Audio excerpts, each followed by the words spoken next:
Yes. Well, hello everyone. Tamara and Ruth here for your weekly energy update. Hey, Ruth. Good morning, Miss Tamara. Good morning to you.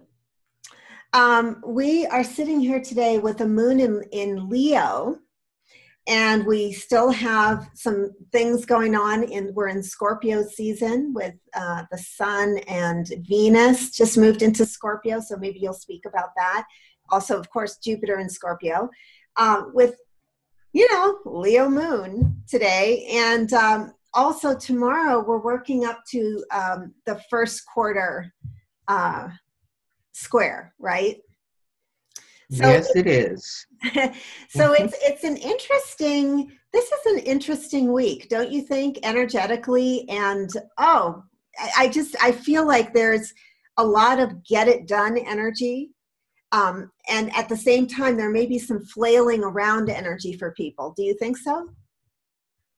Well, there's getting it done, but I'm also perceiving that first we need to clean out the closets. We're Yeah, still in cleaning up, get it out of the house mode, like you mentioned last week. right. Not just into the trunk of your car and then drive around, That's right, but driving around. actually take the stuff. That's right. Mhm. Yep. And so that's really part of what I'm feeling at the moment, that needs to take place before we start getting the new stuff in place with the new moon that's coming in on the 19th. That's when the new is coming in. Yeah, and that new moon then is 10 days away from us. So we are, you know, we're in this space right now. We're in a space. And maybe the best way to do our discussion today is just to begin to share our cards and then see what else comes out of that. As you know, I know we sit down and do this fresh and ask what are the cards that would be most helpful for people. I chose the Five of Wands, and in the Crowley deck, it's called Strife. So I'm just going to show that, Strife. And this is an energy to me that has to do with what do you want to do with the excess energy you have inside of you? Do you want to use that? It can be used toward conflict. It can be used toward creativity. It can be used to clean the closets and clean the house. It can be used in so many different ways. So we have this, and this is a fire card. So this is like energy in your body. Where do you have energy to burn, and where are you burning it constructively or destructively? And when you bring that up, since we're definitely in the fall season. When I was a kid, I used to watch all the leaves being raked because I'm from Michigan. So the trees, they really lost their leaves. And one of the things that was totally fascinating was to watch the leaves being burned, and then they would be buried, to help enrich the soil. And so that's kind of like what's going on. We're all shedding, and no matter what we do, because some people are still trying to hold on. That card to me seems like you have a choice. You have a choice either to still try to hold on to the stuff and drag it with you, or you cut through. Because when I think of strife, I think of that mental cutting through the stuff that's been holding us. It is. Yeah. I mean, you're taking a different angle to it. I think there is a part of us. To me, the strife card is about excess energy and what do you want to do with it. And one of the things that you're saying, and when I'm thinking about the leaves in the fall, I grew up in New England, so I remember that. I remember when you were talking about the leaves, I remember jumping in the piles of leaves. Yeah. And there's kind of that question of what do we do with our energy? And how much of it is locked away or stored in unhelpful places for us. And when you were talking about the need to clear out, I was remembering or having an awareness recently of some old creative works that I have. And I was starting to have a feeling like, I think I'm done with that particular piece. And it's really okay for us to, because energy wants to be It consumes and then it regenerates, it moves on to something else. And so we always have energy. We get to direct that. We get to, like you say, pile it up and burn it if we want. We get to decide where our energy is going and what's valuable for us. Well, my reference in terms of burning and is to the concept of transmuting energy. We know that energy cannot be destroyed. It just changes form. And so when you mention what do we do with that excess of energy, I'm looking at it as a conscious and a volitional kind of awareness within yourself. How do I want to transform it into something that I choose to use? Yeah. Well, it's also, we never know what direction we're going to go down on these talks, but one of the things that I do with relationships pretty regularly is I destroy and uncreate the old thought forms around the relationship. So say I get to a sticky place with a person, it's kind of a place where it's like there's a wall and I'm just pushing up against the wall and bouncing back, and it's just nothing's moving. It's just not changing. I feel the same over and over again, and I feel kind of stuck. I like to actually call forth all my thought forms and emotional thought forms of that person and of what I think that relationship means to me. And then I just destroy and uncreate them like that pile of leaves. And it allows me to receive them in a new way. And that's kind of part of, I think, the scorpionic process. I don't know if that's a word, scorpionic, but it is scorpionic. Yes, it is. Okay. The Scorpio process is, I always think of Scorpio as really saying to us, there's a resource of energy underneath all the thought forms. Where do you want that energy to be focused? What forms do you really want out of this? And with the card, that's really a great way to put it. Again, that goes back to choice. Yeah. How, once you uncover the fact that you have this, in some cases, excessive energy, and we all have excessive energy, really, but we get to choose.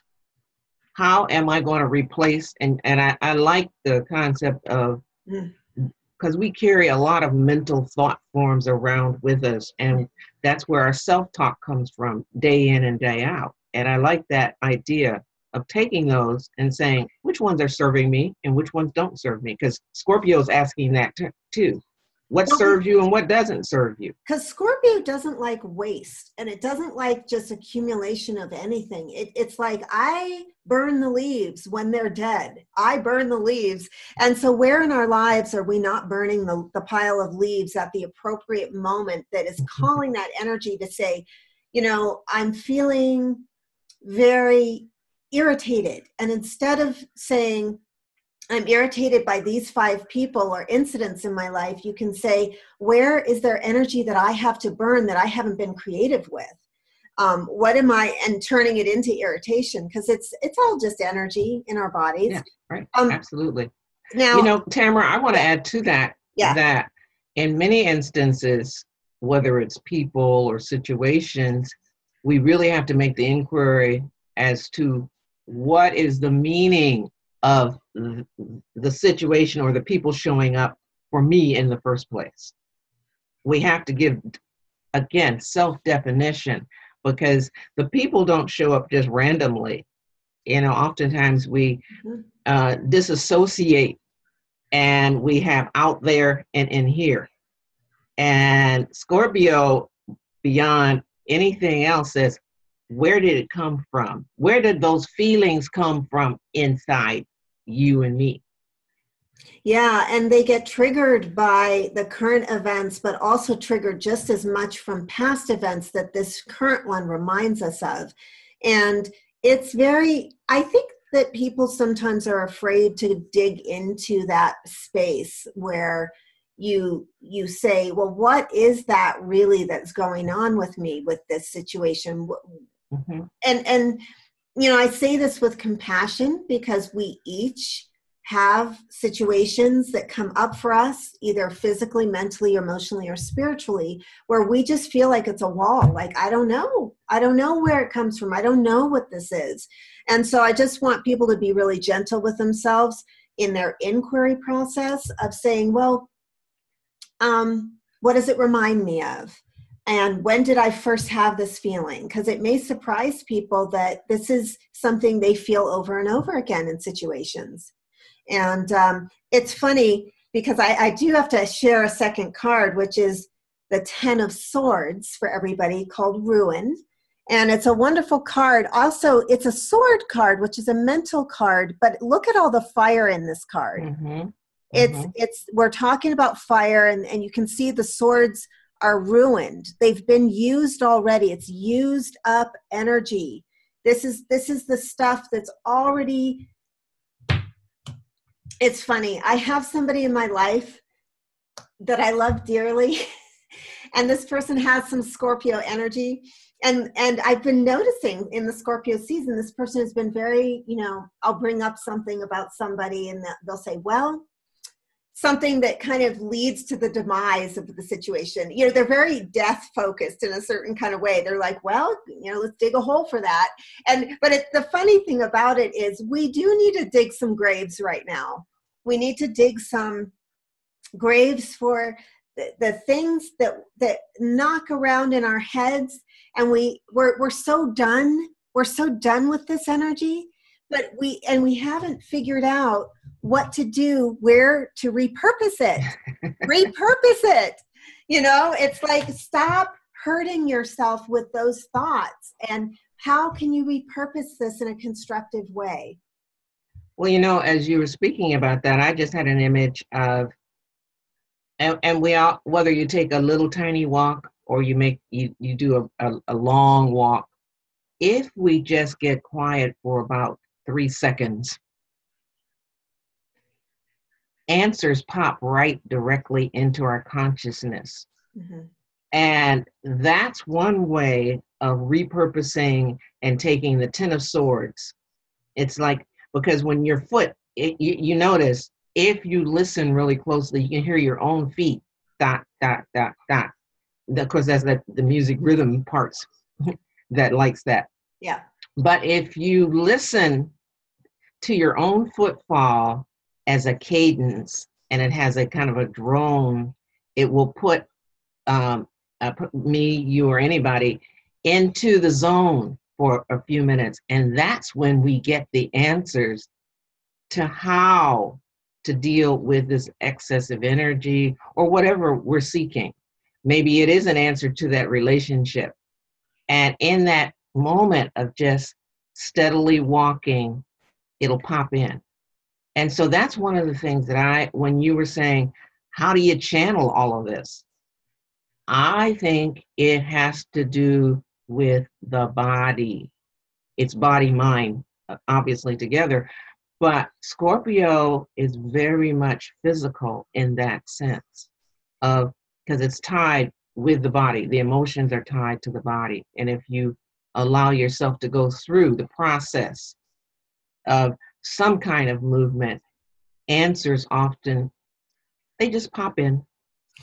It's so interesting you're mentioning that, because I have almost an opposite impression of Scorpio, that Scorpio can be very torturous to us emotionally. And, Taurus is really the body that, but it's interesting. I agree with you that emotional space, we don't have to just rawly just pour the alcohol on the wound and but we can do what you just said, which is really constructive. Because yes, Scorpio is emotional energy, but when you said feel your footsteps on the earth, I think almost of Taurus, like you are pulling that energy into the body with that. And it's a wonderful balance to that place. Like sometimes we just get into this raw space of just, I can't fix this. And we're tortured, and we don't have to be. I feel like like you're saying, there's a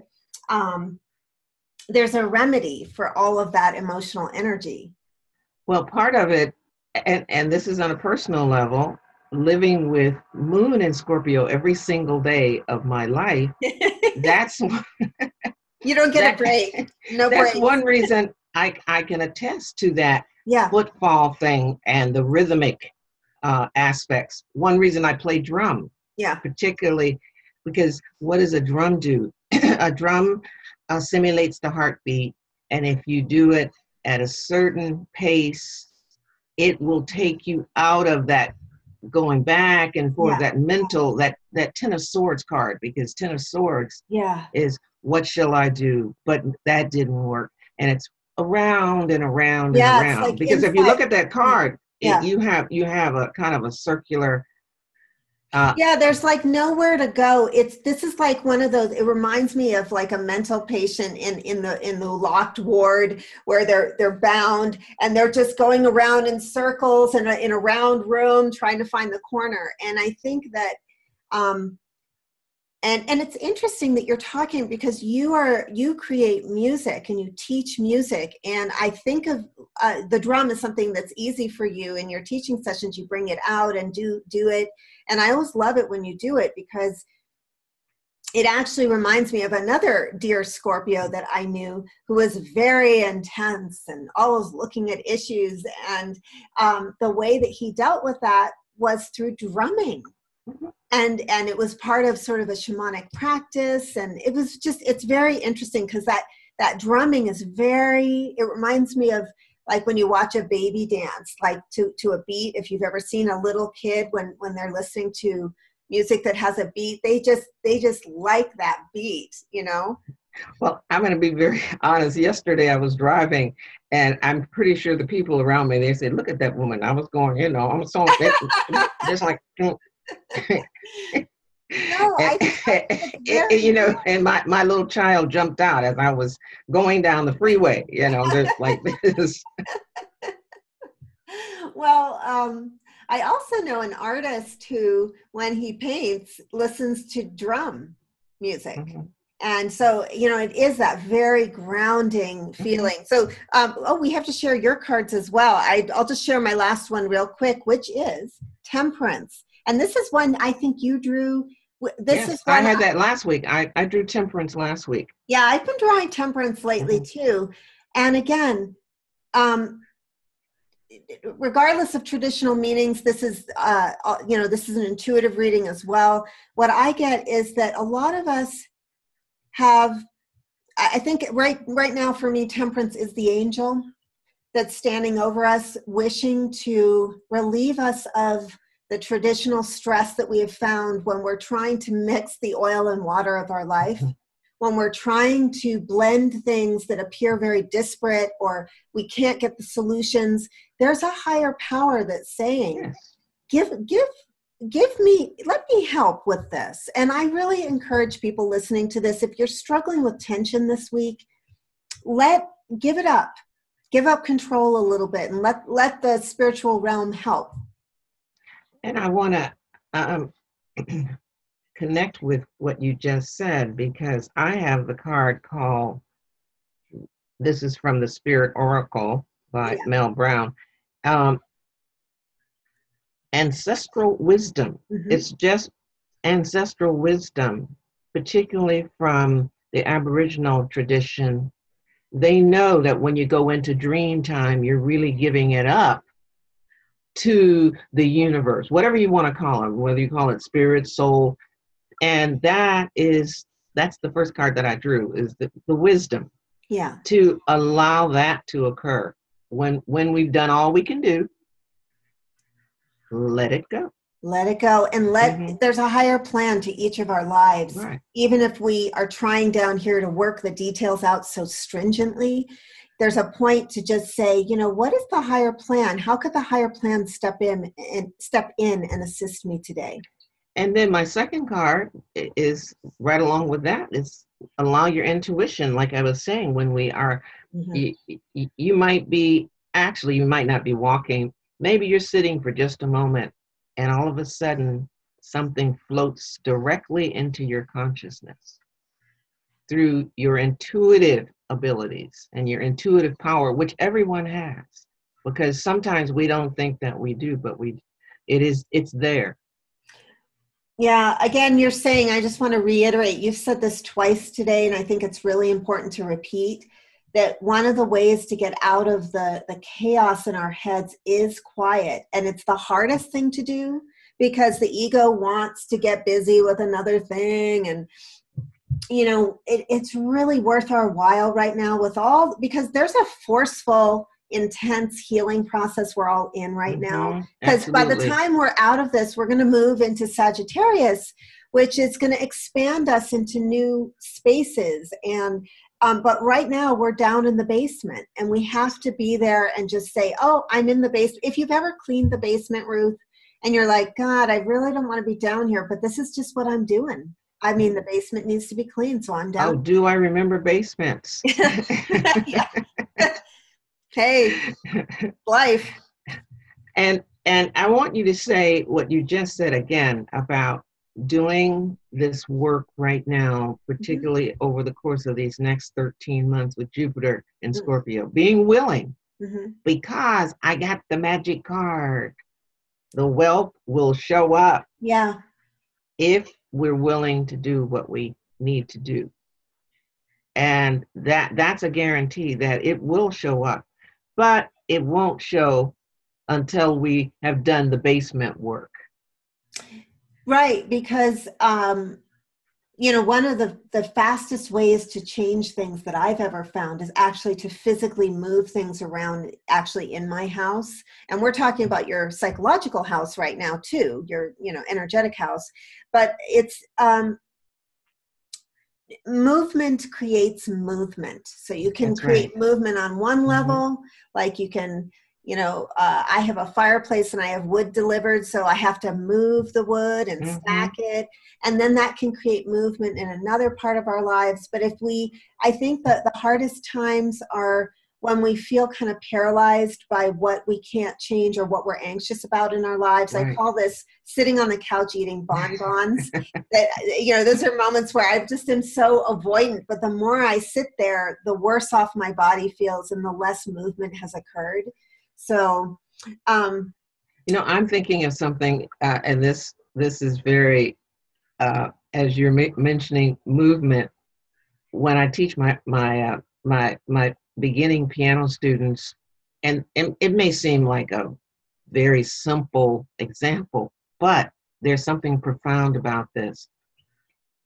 When they have to approach, because I don't do it at the very, very beginning, to learn how to read notes and to make the distinction between when something's on a line, when something's in a space, and to be able to understand what one thing is from another, what, you know, how the notes move. And I can almost see the resistance because there's fear. Scorpio also asks us to approach the fear that we have about things, sometimes very simple things. In that case, there are only 7 notes, but that can be a very fearsome thing for people to embark upon, because first of all, they've been told, God, that's hard, you know, to learn how to read notes. But it really isn't. It's how those barriers that each one of us has about a specific thing in our lives. And so Scorpio is really all about that.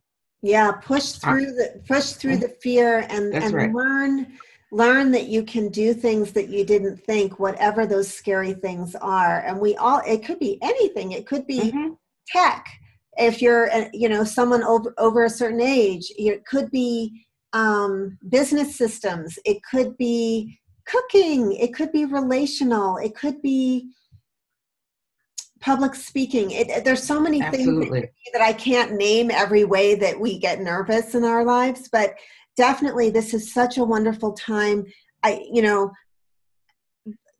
this work that we are all doing will be rewarded. And I think that's what your wealth card is saying. That's right. On every level. So, gosh, it's time for us to close the show. And we do have a new Facebook group that I do want to invite those who are interested into. It's called the Weekly Energy Update with Tamara and Ruth on Facebook.